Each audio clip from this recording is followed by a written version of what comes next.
Good morning, students. Welcome to History class. We are reading Chapter 10, The Far East in the Middle Ages. Our lesson for today is Section 10.2.5T and Section 10.2.6, Promotion of Trade and Commerce in China.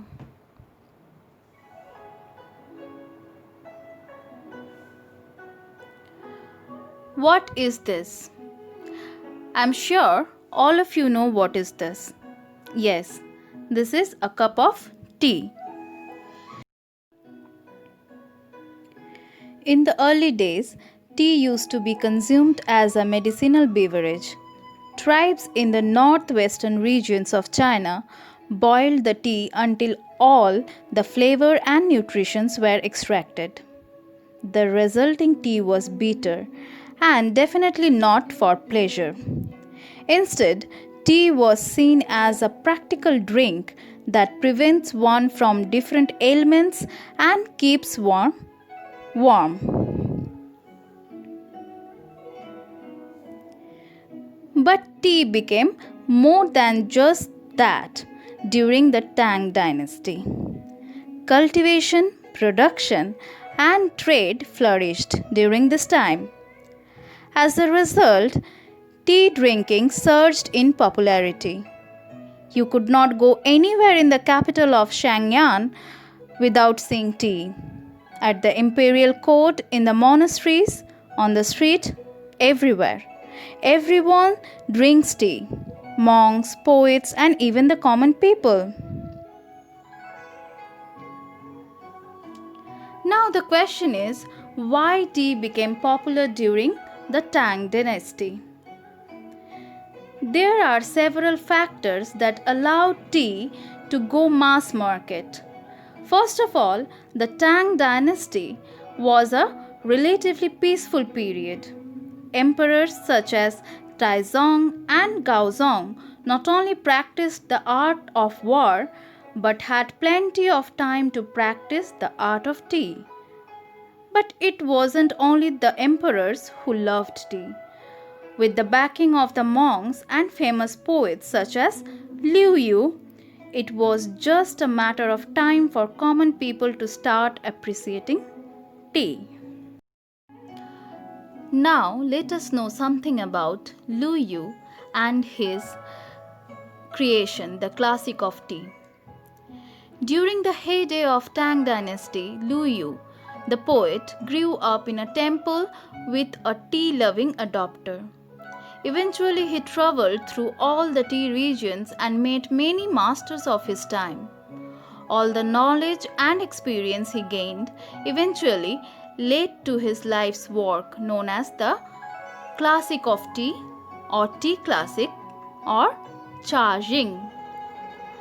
The book showed the whole tea drinking procedure and methods. It also listed 28 tea utensils and 8 growing regions of tea at its time. It marked the birth of Chinese tea ceremony and set a model for the development of tea culture in later ages. With his contribution, Liu Yu deserved the name tea saint or sage of the tea.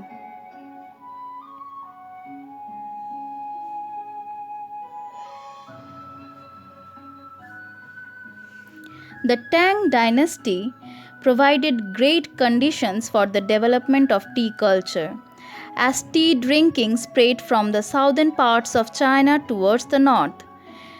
This is also the first time proper tea specific utensils for preparation and serving appeared, as described by Liu Yu in his book. The most characteristic and notable tea ware during this period was Yuware, Xingware, and Yijingware.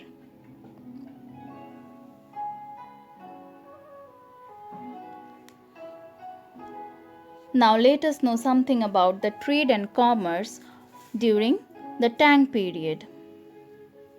The Tang dynasty greatly supported commerce.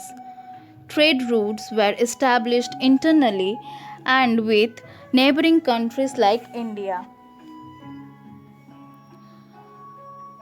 Goods like jade, silk, porcelain, tea, and spices were being sold to provinces and foreigners. This increased the population's wealth, which was now able to pay its taxes. All this income helped the government keep the cost of war under control. Even if the Tang dynasty waged wars and expanded its borders close to the Persian borders, the prosperity of this Chinese people was not affected.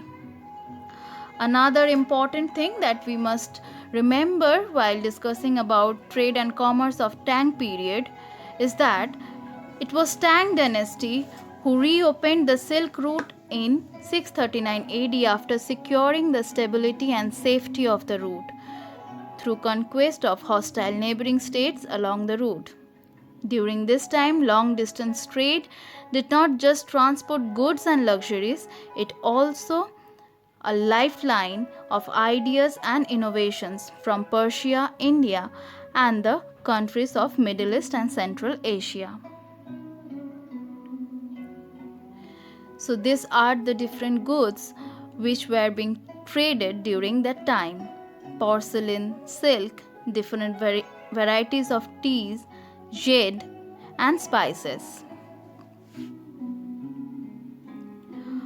Foreign trade increased as China had close contact with various countries. Merchants from India, Arabia, and Persia came to China to trade. Shangyan, the capital, and Canton were the two main centers of trade and commerce. So that was all for today's class.